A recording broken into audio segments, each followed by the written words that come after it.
네, 마태복음 7장 산상수훈 마지막 말씀입니다. 산상수훈이 마무리되고 있는 이 시점에서 하나님께서 우리에게 주시는 교훈들을 정리하면 결국 우리가 그리스도인으로서 하나님 백성으로 어떻게 살아야 할 것인가에 대해서 좀 그 항목들을 정리해 볼 수 있어요. 하나님의 나라와 영광을 구하는 삶을 살아야 된다라는 것으로 요약할 수 있습니다. 그래서 우리가 삶을 살면서 남들을 비판하거나 좀 더 쉬운 길을 가려고 하거나 뭐 이런 것들이 있습니다. 어떻게 보면 인간의 속성이죠. 사람의 마음이 그렇습니다. 이왕이면 좀 편안하게 가려고 하고 이왕이면 좀 좋은 길로 가려고 하는 것이 사람의 마음이겠죠. 그렇지만 하나님의 백성은 그러한 기준에 따라서 살아서는 안 된다. 그러한 기준으로 흔들려서는 안 된다라고 교훈하고 있어요. 구체적으로 비판하지 말라고 말씀하십니다. 또한 구하고 찾고 두드려야 한다라고 가르치고요. 그다음에 내가 받는 만큼 상대방에게 해줘야 된다. 황금률에 대해서 말씀하시고요. 또 조금으로 들어가야 된다라고 가르칩니다. 그리고 마지막으로 우리의 열매를 통해서 우리를 알게 될 것이다라고 말하고 있어요. 먼저 1절은 이렇게 말합니다. 비판을 받지 아니하려거든 비판하지 말라라고 말하죠. 뭐 당연한 거겠죠. 근데 여기서 이 비판이라는 말은 심판이라는 의미를 갖고 있어요. 비판을 받지 아니하려거든 비판하지 말라. 다른 말로 심판을 받지 않으려거든 심판하지 말라는 겁니다. 심판을 하는 대상은 누구일까요? 하나님입니다. 그러니까 마지막 날에 하나님으로부터 심판을 받지 않으려거든 다른 사람을 심판하지 말라라는 의미에서 말씀하신 겁니다. 그리고 6절은 또 이렇게 말합니다. 거룩한 것을 개에게 주지 말며 너의 진주를 돼지 앞에 던지지 말라. 그들이 그것을 발로 밟고 돌이켜 너희를 찢어 상하게 할까 염려하라 라고 말하죠.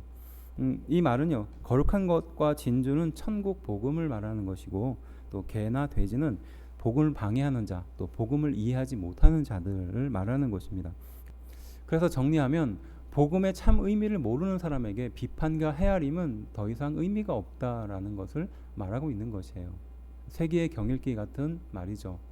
그러니까 우리 주변에 사람들과 교제를 하다 보면 그리스도인으로서의 가치를 참 가르쳐주기 힘들 때가 있습니다. 이해시켜주기 힘들 때가 있어요. 그럴 때 참 답답하고 어려울 때가 있습니다. 그러니까 결국 이해하지 못하는 것에 대해서 마음 쓰지 말라라는 것입니다. 7절은요. 구하라 그리하면 너희에게 주실 것이요 찾으라 그리하면 찾아낼 것이요 문을 두드리라 그리하면 너희에게 열릴 것이니 라고 가르칩니다. 구한다, 찾는다, 두드린다.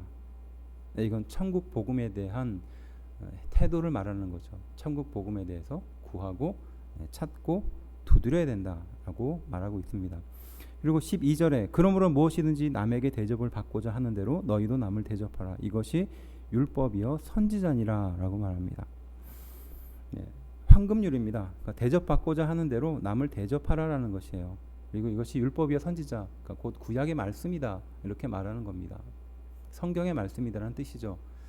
13절과 14절은 좁은 문으로 들어가라. 멸망으로 인도하는 문은 크고 그 길이 넓어 그리로 들어가는 자가 많고 생명으로 인도하는 문은 좁고 길이 협착하여 찾는 자가 적음이라 라고 말합니다. 좁은 문, 좁은 길. 살다 보면 당연히 넓은 길, 또 좋은 길을 찾고 구하게 되죠. 이왕이면 좀 편안한 길을 찾는 것이 사람의 마음일 겁니다.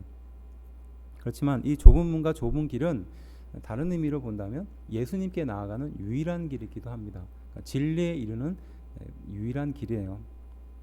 사람들이 보기에는 좀 좁아 보이고 협착해 보이지만 생명과 진리에 이르는 유일한 길이 바로 그 길이라는 것입니다. 그리스도인은 예수님의 길을 따르는 사람은 바로 그 생명의 길을 걸어가야 된다라는 교훈을 가르치고 있습니다. 그리고 15절과 20절은 결국 열매로 그들을 알리라라고 마무리를 하고 있습니다. 여기서 열매는 무엇을 말하는가? 그것은 하나님의 말씀대로 사는 것을 말하는 겁니다. 곧 말과 행동이 일치하는 것을 말하죠. 하나님의 말씀대로 살지 못하는 사람은 누구일까요? 당시 율법을 가르쳤던 또 예수님의 복음을 받아들이지 않았던 사람입니다. 겉으로는 하나님의 말씀을 지키고 또 하나님의 말씀대로 산다라고 가르치지만 실제로는 그들은 그렇게 살지 않았다라는 것을 말하는 거죠.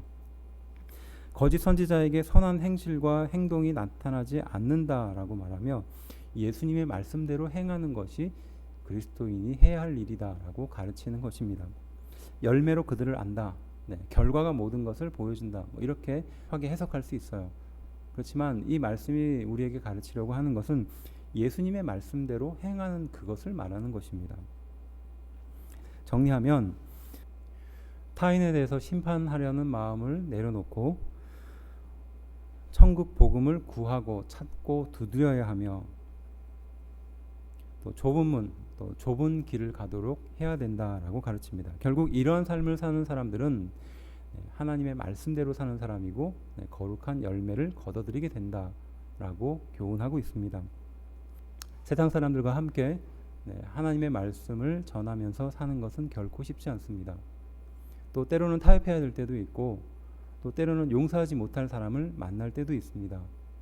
그럴 때 우리는 방황하고 또 괴로워합니다. 하지만 예수님께서 이 모든 것에 대해서 길을 열어놓으셨습니다. 우리 인간은 불가능하지만 우리 예수님은 바로 그 불가능한 우리를 위해서 세상에 오셨다라는 사실입니다. 그래서 우리는 그 예수님을 붙들므로 그 모든 것들을 할 수 있으며 또 벗어날 수 있으며 또 온전히 살아갈 수 있게 된다라는 말씀이죠. 산상수훈은 예수님께서 이 세상에 오셔서 첫 번째 우리에게 주셨던 말씀입니다. 그리고 하나님을 따르는 백성은 어떻게 살아야 하는지 구체적으로 그 항목들에 대해서 가르쳐주고 있습니다. 하나님과 같이 온전해야 합니다. 그리고 또 하나님의 나라를 구하는 삶을 살아야 합니다. 그리고 구체적으로 그 모든 것들을 행해야 한다라고 그래서 요약하면 하나님과 같이 온전하다, 곧 목표를 두고 포기하지 않는 삶을 살아야 한다라는 뜻이고요. 하나님의 나라를 구하는 것, 내 욕심을 내려놓고 내 기도 제목들을 내가 이루고 싶어하는 것들을 내려놓고 하나님의 나라와 영광을 구하여 살면 나에게 있어서 필요한 것은 하나님이 당연히 채워주신다라고 약속을 주신다는 것이죠.